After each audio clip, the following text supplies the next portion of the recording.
I know exactly what you're thinking. You've spent the time and gotten your application to work.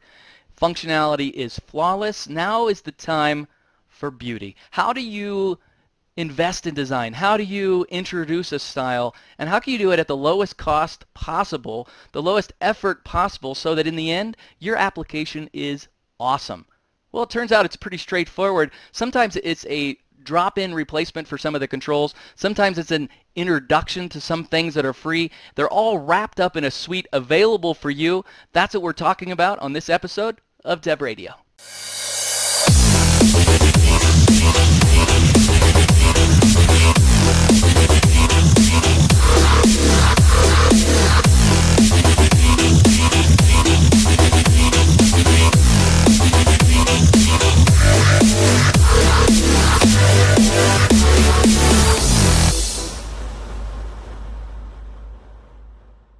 Hi, and welcome to the next episode of Microsoft Dev Radio. I'm your host, Jerry Nixon, and I'm here with Sam Basu, and I'm here with John Bristow. John Bristow all the way from, no doubt, from Australia. That's pretty cool. And they're both on the Dev Relations team for Progress. Many of us already know that as Telerik, and so they're here to talk to us about XAML, the UWP suite that we have, and a lot of other things. Guys, thanks for being on the show today. I'm kind of excited to talk about this. It's a control suite that's been there for a while, and I'm excited to kind of bring a little bit of awareness to it and talk about some of the details to it. Before we talk about that, though, John, let's start with you, John, all the way from Australia. Who are you? Don't talk about anything but John for a second. Okay. Well, I like long walks on the beach. I'm bachelor number one, so to speak. I originally hail from Canada. I was part of the developer relations team for Microsoft Canada for about 6 years while I was there. And recently, my family and I moved to Australia, where I now reside and work for the Progress developer relations team. And have you started surfing? No, not yet, but I do a very good beached manatee impression. So I like to, body surf and boogie board, but surfing is out. Too many sharks. Too many sharks. All right. Well, I can understand that. Very nice. Now, Sam, you and I both are developer evangelists. You're a developer advocate. I love that we're kind of birds of a feather. Tell me a little bit about who Sam is, how long you've been with Progress, and so forth. Yeah, sure thing. So I'm in Pennsylvania, right up by one of the big lakes, and I've been with Telerik or Progress for about 4 or 5 years now. Been using Telerik products forever. Big XAML fan like yourself. I've had a long history as a .NET developer, as a XAML developer, and now we get to advocate all of the .NET and Xamarin Telerik products. So it's fun times. Fun times for sure. A lot of changes coming, aren't they? Man, I mean, just indeed. Nothing holds still. I was listening to a comedian. He's like, hey, I have a message for all the nerds out there. Don't change anything for 6 months. I just need to figure out where we are now. And I'm like, I wish we could actually do that. Put the whole industry in stasis for just a little bit of time. Things move at the speed of light. Okay, so we're here to talk about the UI control suite for UWP. John, tell me just a little bit about what that is. Sure. It's a control suite that we have available. It's open source, available under the Apache 2 version 2 license. So that's up on GitHub. And it's about 20 or so controls, featuring controls that, developers like to use in apps, things like grids and charts and things like that. These are controls that typically third-party control vendors such as ourselves do a really good job of. And so about a month and a half ago, we released it up on GitHub, and it's been going like gangbusters ever since. And often these are the controls, these aren't always overlapped controls. These are the controls that fill a gap that you just say file new project, you look at your toolbox and you're like, whoa, where's my data grid? And where's my, walk me through, what are some of the bigger controls in there that people really kind of gravitate toward? Yeah, sure. So the big one obviously is the grid. So I like to call it the poor man's visualization tool, right? So most people aren't very good at drawing pretty pixels to the screen in the form of charts and graphs. So as an alternative, we provide a grid. Now, the grid provides all kinds of functionality you normally want to use, like sorting, filtering, that sort of thing. There's a set of common design patterns you'll see in applications, things like master detail, things like that. So the grid's great for that, and can take in millions of rows and sort through them quickly and bind to data. That's one. Another one is the grid. So used in combination, it's sort of like your peanut butter and chocolate combo there. The chart itself has a number of different series types supported, things like bar charts, column charts. We've got radar charts. So basically anything you need for visualizing data or drawing those pretty pixels to the screen. And John, Another this is really the legacy of Telerik. You guys have been beautiful chart designers forever. Oh yeah. We like pixels, so we like drawing stuff to the screen. So yeah, charts are definitely and grids are definitely in our forte. So I'll add to what John is saying. So I've been doing this for a long time. We all have. So there are times when you just want to ship your app, and our engineering puts in a lot of time getting those pixels just right, getting the performance just right, and creating these things by hand is a major pain. You're going to spend a lot of dev cycles just coming up to a point where it's even shippable.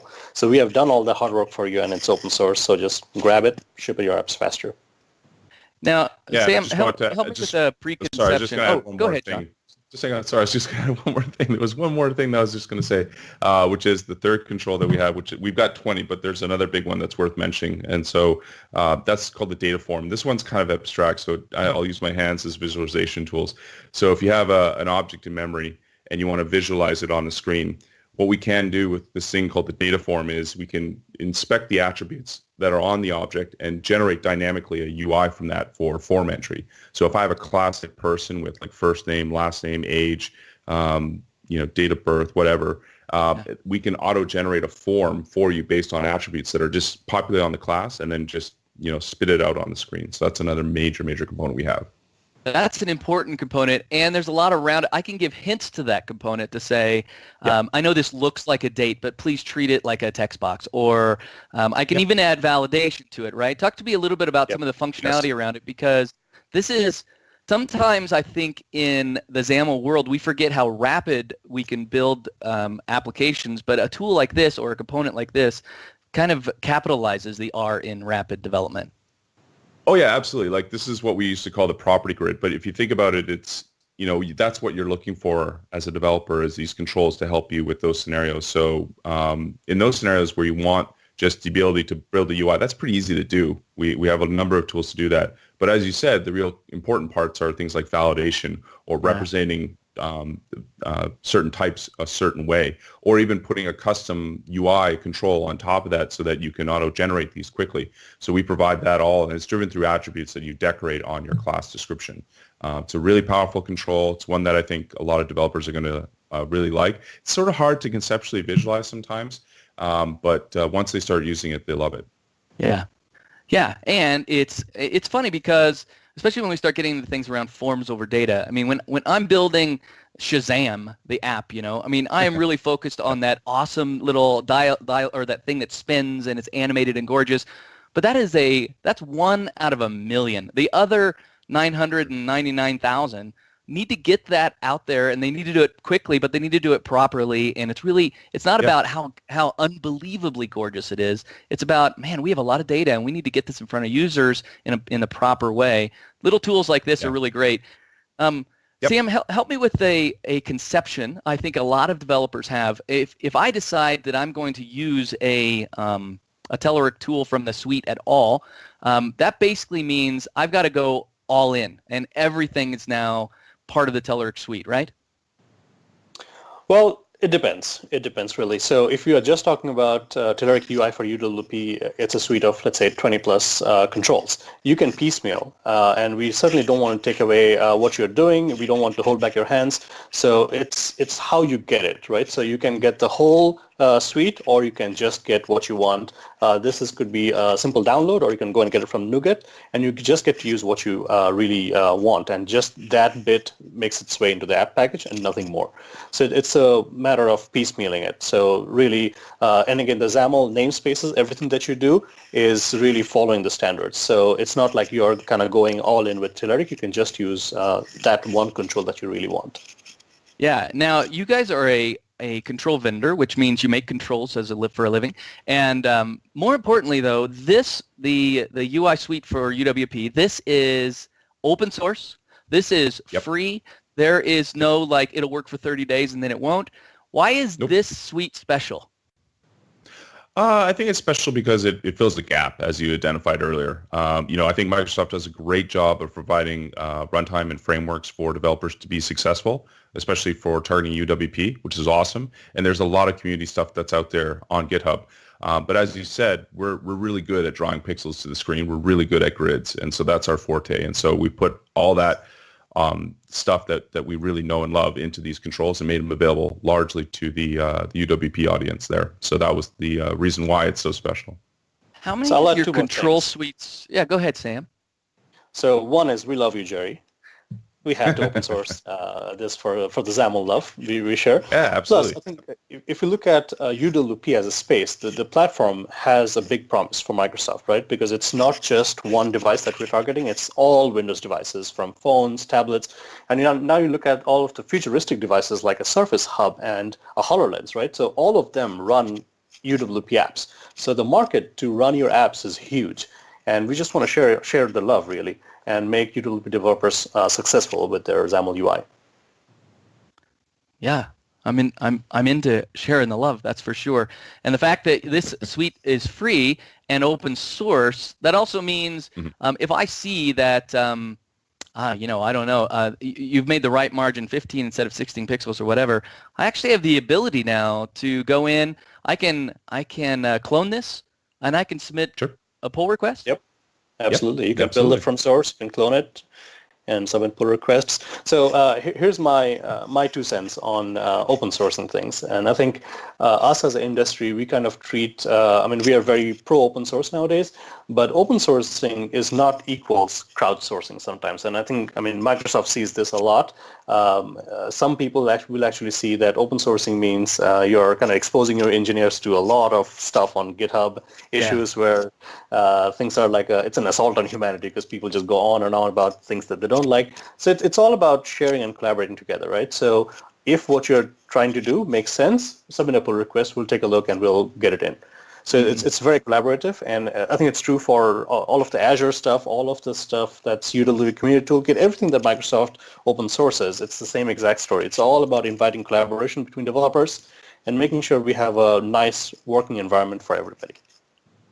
Yeah, it is interesting, the proliferation of open source and how you would think that, I guess we're all authors of the new toolkits, but it doesn't always end up that way. We're more of just like we're nudging a giant ship, and we get to influence it, but we don't take on the responsibility of it. Now, tell me a little bit about your controls. One of the hardest things about building a custom control not just in XAML, but in the UWP world is because there are so many different device types, because there are so many different sizes, just being able to adapt that control so it looks correct. Do your controls handle all of this for us? Yeah, we do our best to make sure that they're responsive and that they, can target down to the smallest of devices, and even take into account new views like the ones that are perforated on anniversary updates for Xbox, etc. So we do provide also guidance around those things. And in addition to that, we do some really good things around the sort of UX. We have themes that are built in as well. So yeah, make sure that obviously we can't do everything. It's easy to design an application that will not look great on, say, smaller resolutions, but we do our best to try and help you out. Yeah. Now, Build was just a handful of weeks ago, and of course, every time Build comes out, we get to see, sometimes it's a bigger part of a bigger vision that's been around for a long time. Then we also get to see kind of how it changes. So you tell me, Sam, if I were just going to try and communicate to a developer the state of UWP today, how would you project that? Sure, yeah. Build is always awesome for us because you get to see Microsoft's vision. And I think day one was all Azure, and then day two we kind of came out with UWP and what's next with Windows. So we see the fall Creators Update coming out for Windows. And I think what you're seeing is the final goal of where UWP, Xamarin, and all of these things are headed. So universal really should mean universal, right? So you're seeing the collaboration happen so that UWP isn't just universal within the Windows and the Microsoft stack. You have the Mono and the Xamarin guys coming in and say, hey, we can also share the love. We can give you an abstracted UI.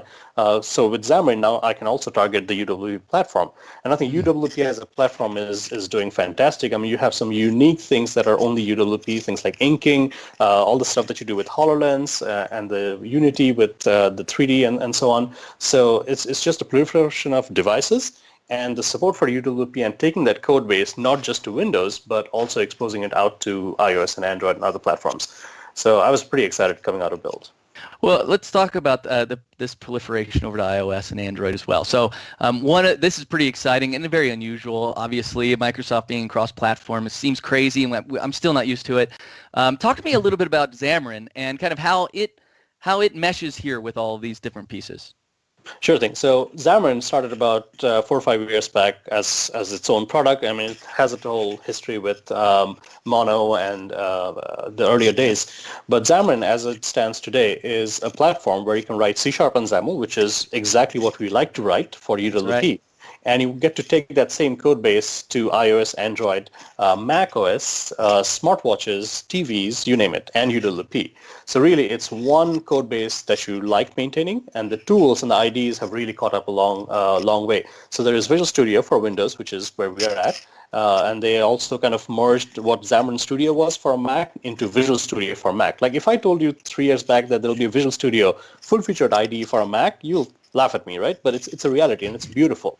Right, so and you get to write the exact same XAML, the data binding that you love, the tooling support that you love for XAML, all of that inside of Visual Studio on a Mac.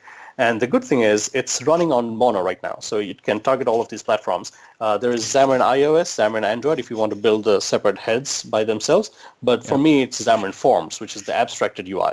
I want to write really my UI one time and have it run on all these platforms. So Xamarin Forms lets me do that, and I get to target iOS, Android, UWP, and all of these other platforms. And I think what you will see over the next couple of years is more of this collaboration happening. So the Xamarin stuff is kind of getting more and more in bed with the Microsoft Core tooling. Mm-hmm. So eventually you could, again, don't quote me on this, but you could see Mono falling off and being replaced by .NET Core on what Xamarin runs on.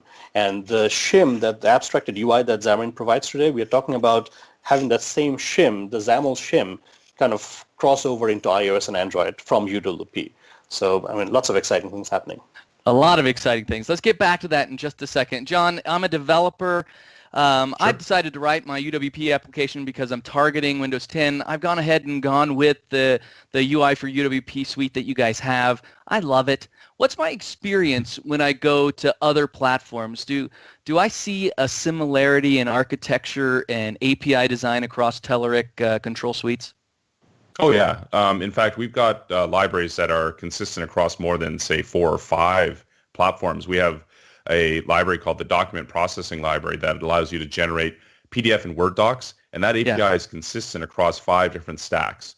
So our intention, cool. I know, it's crazy, but our intention is always to make sure that, like Microsoft, developers fall into the pool, the pit of success, the pool of success, whatever you want to call it, without a lot of heavy lifting.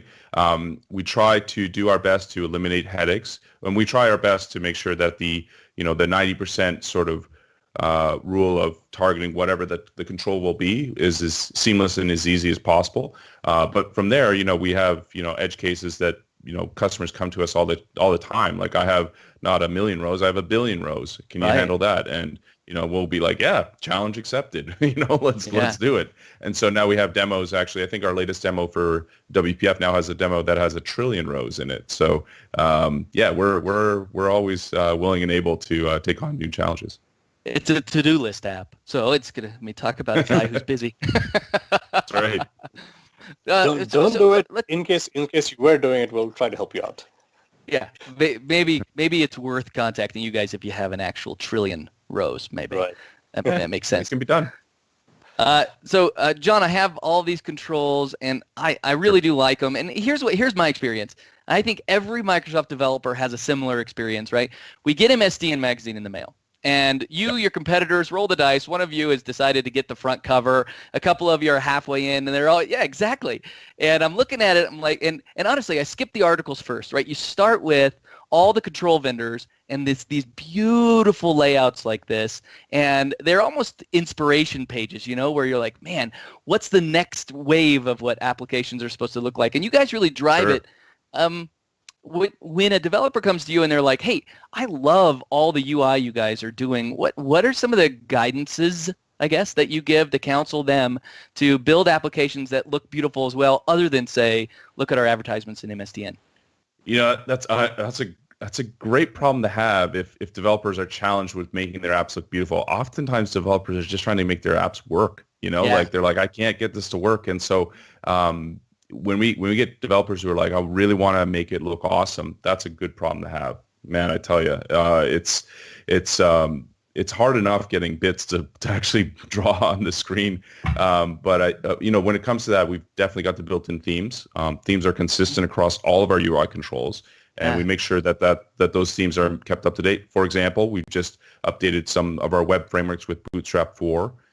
So we make sure we stay on the latest and greatest. Nice. When it comes to designing UWP apps, obviously that the ground is definitely shifting a little bit underneath our feet, and it's not anyone's fault. That's just the nature of the industry. The industry evolves. Look at HoloLens, look at Xbox, right? So we try and stay up on top of those things, and there's new innovations introduced all the time. I remember when OneNote first came out a while back, and they had that radial menu control. Yeah, I remember. I loved it. That thing was awesome, right? So we're like, we got to do something like that developers can use or in a different scenario, for example. So we're always keeping track of what's going on there. And I think you find that innovation cuts across not only Microsoft, but also across various companies that work on the .NET stack. I've seen some companies that, man, their UI will blow you away. It's just the stuff that they come up with are amazing. And the thing is that the expressiveness of XAML, and I know this is a XAML pitch, but the expressiveness of XAML really allows you to achieve those great UIs. Yeah, it really does, and in a productive way, right? Where you're not constantly crafting. You just kind of drop it in, and you kind of get it there. Sam, walk me through a developer's experience. I'm kind of interested in this. I want to use this toolkit in my application, kind of investigate it. I've been to the website, seen the controls. They are beautiful. What do I do? What do I have to do to get those controls inside my UWP application? Yeah, sure. So I'm just going to add one thing to what John said, and it's going to kind of go nicely into the next as to how you bring it in. So it's one thing to see the controls on MSDN. It's one thing to see the controls on our website. But as you're building your application, you want to see how that control feels in your hand, right? So the first thing is, don't even trust us. Don't trust anybody and take anybody's word. Go to the app stores, right? The iOS, Apple app stores for Xamarin, and the UWP, the Windows Store. Get the app. We have demo apps that showcase all of our controls, right? So this is where you can actually see the controls in action, play with them, right? See how they behave when you bind it to data, see how the interactivity is, how the performance is, and make sure you know for sure that this is what you want in your app, right? So again, don't take anybody's word for it, play with it. That's the first thing you do. Okay. The next thing is, how do you actually get to integrate these apps? You're sold, you want to get started. So if you do not have a Telerik, you have never used our stuff. So first thing is head to Telerik.com, sign up for a free license, free trial, right? It's just one click, download the bits, and then you get a zip file, you unpack, and all of the DLLs are right there for you. And check out our documentation. Wait, I got to pause you right there. Free trial for a free suite? Well, not for UWP. It doesn't make sense because it's open source, but you can still try it. I mean, you can download the whole thing.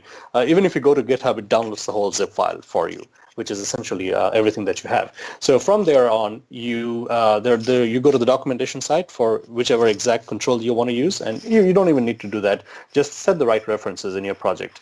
We developers don't often get greenfield projects where you can start from scratch. If you do, we'll give you some nice templates to help you out. But again, most developers are starting on an existing project where we just want to bring in the controls, right? So get your references right, and then the controls show up in your toolbox. Drag and drop if you are doing that, or if you're just hard coding XAML, get started. Get your namespaces right, and you're off to go. That's one way. Or if you are just going to be in Visual Studio, you don't like to go to the websites, just right-click, add NuGet packages. Go look for Telerik UI for UWP, get the whole bits, and get started. So we pull down the whole thing if you want, or you can piecemeal if you tell us exactly which controls you want to use. So that's how you kind of get started, integrated into your project of an existing app that you're writing on. So I can go to NuGet, I can pull down Telerik UI for UWP, and are there several packages, or is there one package? There's actually several. There's several too. It's we have a chart component that's kind of spec'd out on its own because it's a bit bulky. And then we've got sub packages there, but in general, there's about 6 or 7 packages. And I can probably tell by the name which one belongs where, and then they'll define their own dependencies if they need some other package, they'll bring it in on their own. So that's obviously the way NuGet's meant to work. Mhm. Yeah, we've got a fundamental core package, which is like just the basic stuff, and it contains some controls. And we got a data package for things like data binding aspects, and we have things like converters for XAML and things like that. And then it goes on to like the chart, the grid, the map, etc. Okay, perfect. That's the standard way of doing it. I mean, if you're a developer writing an application today and you're used to using controls or any sort of service that you might bring in, that's the way you do it. Go to NuGet and everything's just sitting there waiting for you. Beautiful, absolutely beautiful. And each of these then, what's interesting is these aren't standard Microsoft controls. I typically am going to find a lot of extra functionality built into this because you guys, I've always kind of wondered actually why the Microsoft tool set seems bare bones is the wrong word, but quite simplistic compared to when I go to a suite. All of a sudden, there are all these things and added functionality I can go in there. Not to overwhelm the developer, they don't have to go in and use all these additional features. But what are some of the advanced pieces that we might expect to find when we look at the Telerik suite, John? Yeah, so the map is definitely one we haven't mentioned yet, but that one's great. Allows you to actually integrate a detailed map into your application. That one we actually built in C++, the rendering layer for it, because we wanted really high throughput on the refresh rate for drawing to the screen and drawing direct to Direct 2D for that. So we're targeting the Direct 2D APIs for that. So that's a pretty detailed component. That's the sort of level of craftsmanship we'll go to make sure that things look right. The chart has been really interesting for me. I spoke at Build. I did a session on custom XAML controls, and in that we demonstrated an app that used data from NASA and from the European Space Agency to track what are called NEOs, or near-Earth objects. Mm-hmm. And there are a lot out there. There's about 6,000, 7,000 near the vicinity of Earth that are, range from 2 meters across to maybe 2 kilometers across. So it's pretty dangerous. Yeah. We used the chart for inside of our toolkit to do that, and there's a whole different ways to render or visualize data. So we used a scatter graph for that, but we started playing around with like different series and see like, what does it look this way, does it look that way? And then what we did was we started annotating on top of the chart. So we had the chart here, and then we started putting these custom annotations in forms of visuals on top. Nice. So there's all these different scientific scales that are used by NASA. There's this thing called the Torino scale, where it will color code different asteroids. Like if it's red, which is bad, that means like, okay, this is like extinction level event type asteroid. Avoid this. And thankfully, everything's in the green zone. But we were able to add this custom sort of annotation, this visual annotation on top. So there's all kinds of really cool things you can do with our charts and our our grids, and lots of stuff that you can customize and tweak if you want. So I was just going to add to what you were making, the point that you were making. So when you look at what's out of the box for UWP from Microsoft, right? So it doesn't look bare bones, but at the same time, you guys are setting up this stage. You guys are giving us the platform on which everything runs, right? So you guys are not supposed to be doing everything, right? So let us kind of light up these unique UI situations. You give us the framework, you give us the IDEs, and then we'll light up the UI. And even for stuff that you do find in the toolkit, let's just say you pick up a list view, right? So most apps display a list of things, right? So you pick up the list view, and then you look at our list view. It's a little bit on steroids, right? Because we have put in that extra engineering effort. So the pull to refresh, you can bind it to 1 million records. The slide outs, the little things like the hub tiles, the rating controls, all these little input controls, the numeric up, down, like if you have a busy indicator to show your progress, something that's happening on the app, all these little things which kind of delight the user, the UX part of your app, let us kind of deal with that, because you guys are offering a lot. Let us kind of light up those UI pieces for the developer. Yeah, and I'm glad you used the word delight, because it does delight the user, and UI is actually worth it. I mean, even from an efficiency point of view, I mean, nothing matters in your application if your user doesn't accept it, right? And that's probably the first measure of acceptance or measure of success is user acceptance. I think that's so important. And, if a developer is looking for a way to make their application visually excellent, you better start with controls that can be visually excellent as well. If your idea is I'm going to use the Microsoft controls right out of the box and then I'll just extend them as necessary, Is that possible? Of course it's possible. We see people do that all the time. How many hours are they burning just to do the exact same thing that you guys have already figured out, already tested, already deployed, and developers are already proving that it works in applications as well? I think there's something to be said about be mindful about the control suite that you are going to use as well, depending on just how exotic you want your UI to be in the end.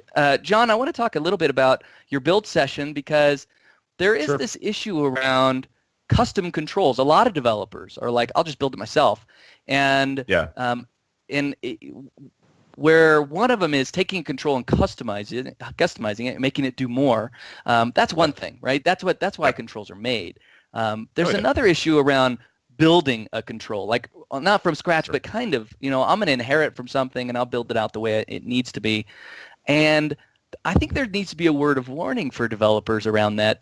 This is not a small bite of an apple you're getting. This is an enormous bite of apple. Talk to me about just some of the things that I'm going to have to invest in if I'm going to make a decision like that. Yeah, so if you get to that stage where you're like, all right, fine, okay, I'm going to build a control. Screw it. Screw you guys. I'm going to do this myself. And you kind of like crack your knuckles and, roll up your sleeves and decide to do it. There are a lot of issues involved. And we talk about this in our build session, which is available up on Channel 9. Some of the issues that get involved include localization. So thinking of different cultures. So you have to localize your control. Also working and playing well with others. So there's lots of frameworks out there you got to play well with, So there's MVVM control frameworks. There's all sorts of things that you need to make sure, nuances to those frameworks that you need to make sure that you account for. So that's another thing. The different UI patterns that obviously apply to the different platforms that are out there, that's another thing. Making sure that you have unit tests for covering all the various sort of, eccentric sort of cases where you'll get involved in localization issues, for example. Extensibility is another big one. Developers aren't going to use a control if they can't tweak it. So you got to make sure that you support the ability, nothing's sealed, that you have interfaces for your definitions, that you can use extended properties, that you can tweak things in XAML. Also making sure that you have fidelity for the design time experience as well. That's another thing.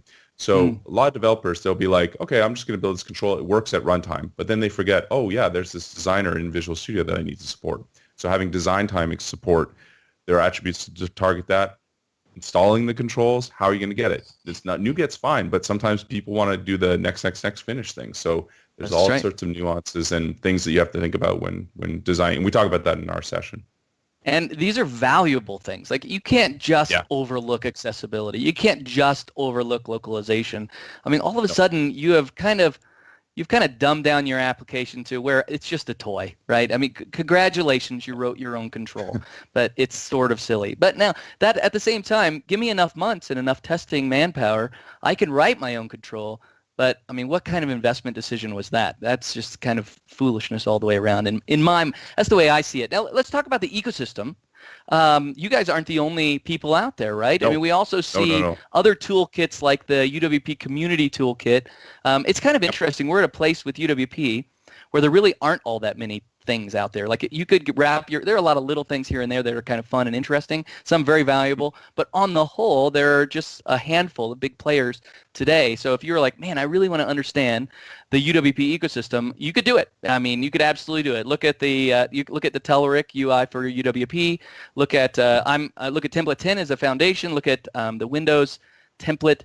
It's just brand new. The Windows Template Studio. The Windows Template Studio, another incredible addition, and then look at the UWP Toolkit, Community Toolkit. Talk to me a little bit about, let's start with the Community Toolkit, very popular, very powerful, lots of cool stuff, a lot of activity around it. How does that relate to yours? Because it feels like there's some overlap here, right? Yeah, there are a couple of controls that overlap, but in general, the Community Toolkit is basically a collection of like helper functions and custom controls and app services. So they integrate things like Facebook. Like it's the thing that people want to do all the time. Like I want to integrate with Facebook or Bing or whatever. So they have these custom app services that they've integrated that just allows you to hook directly into your UI. We don't do that. So that's what the UWP Community Toolkit does. We specialize on UI, so they don't have a chart. We have a chart. They don't have a grid. We have a grid. They have app services. They have helper functions. We don't have those things. Now we do. They're down. Some of them are deeper in the core, but they're not really for public consumption. So that's where that sort of mesh between the two. You can use the two together.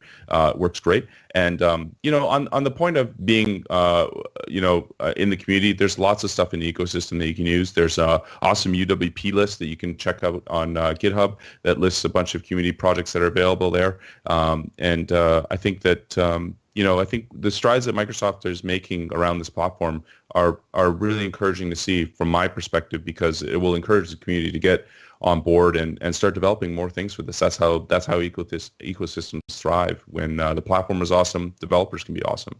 Yeah, I feel the same way. I feel like the Community Toolkit, it should almost be called the WinRT Community Toolkit, because it really does a great job of wrapping up these APIs. It doesn't do as great a job, honestly, on the XAML side, if you ask me. It does this incredible job under the hood, right, of all these things, and just saving you all of this code. In fact, I know teams inside Microsoft who are like, man, my API seems to be difficult, so I'm going to write this wrapper, and I'm going to put this wrapper in the Community Toolkit. Perfect. That's exactly where I think it belongs. I almost wish they would drop all of their controls and just focus on their ability to simplify the API set the way they have already.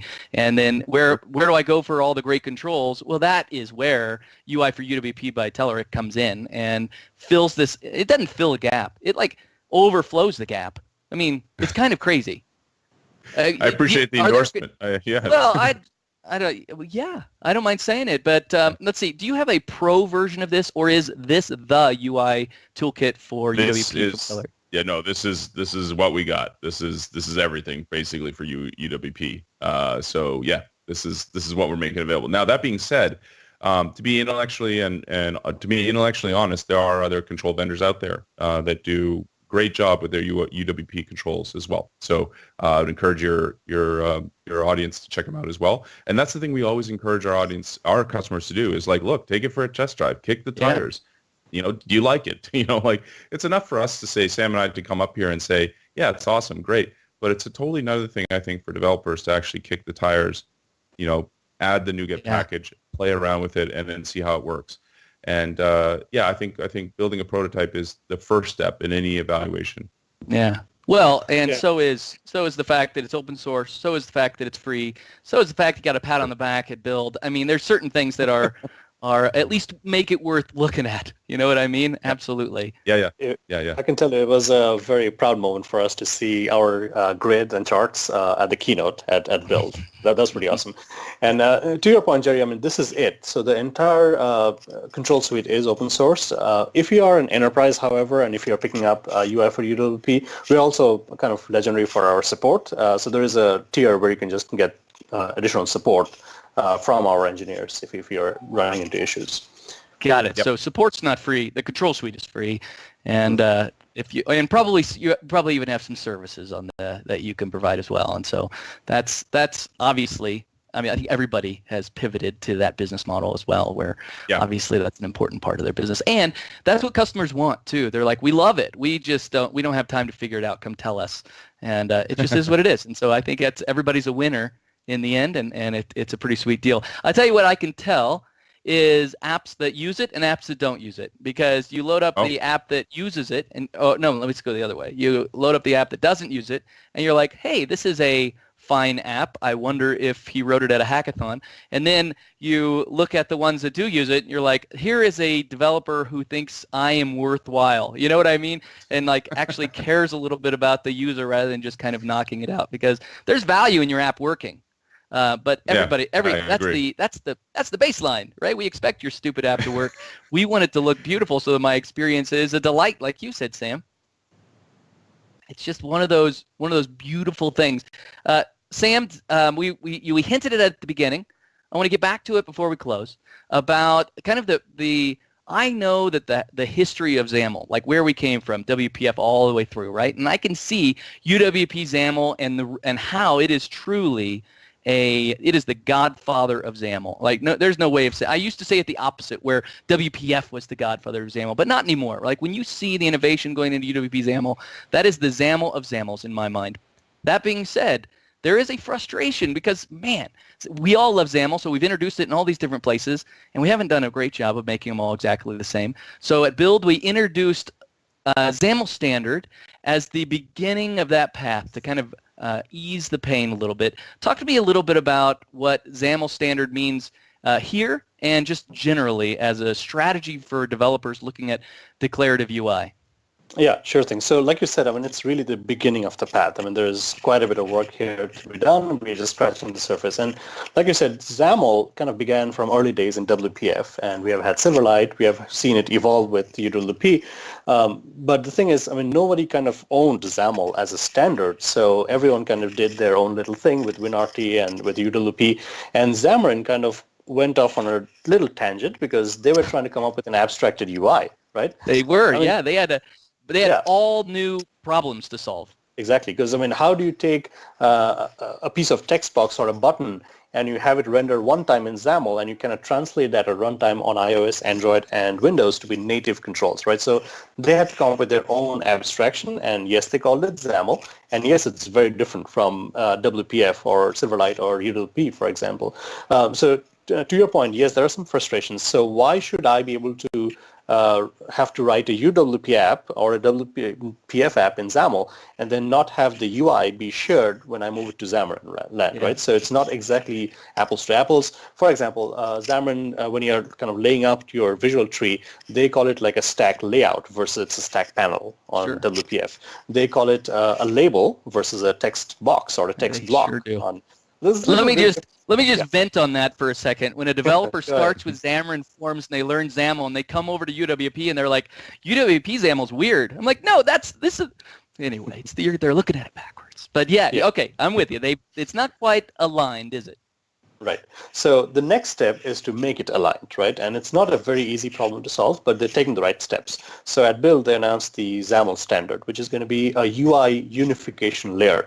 So sort of like .NET Standard, but sort of different because the goal is to have all of these XAML dialects kind of come together to speak the same language, right? So when I'm defining my UI, the XAML should be exactly the same, be it UWP or Xamarin Forms or WPF or Silverlight, right? So it's the exact same version of XAML, and then it's not going to mean that you have to go back and change all of these Xamarin apps or change all of these UWP apps. It's a shim on top, essentially, that's going to translate it down to the XAML that each of these platforms understand.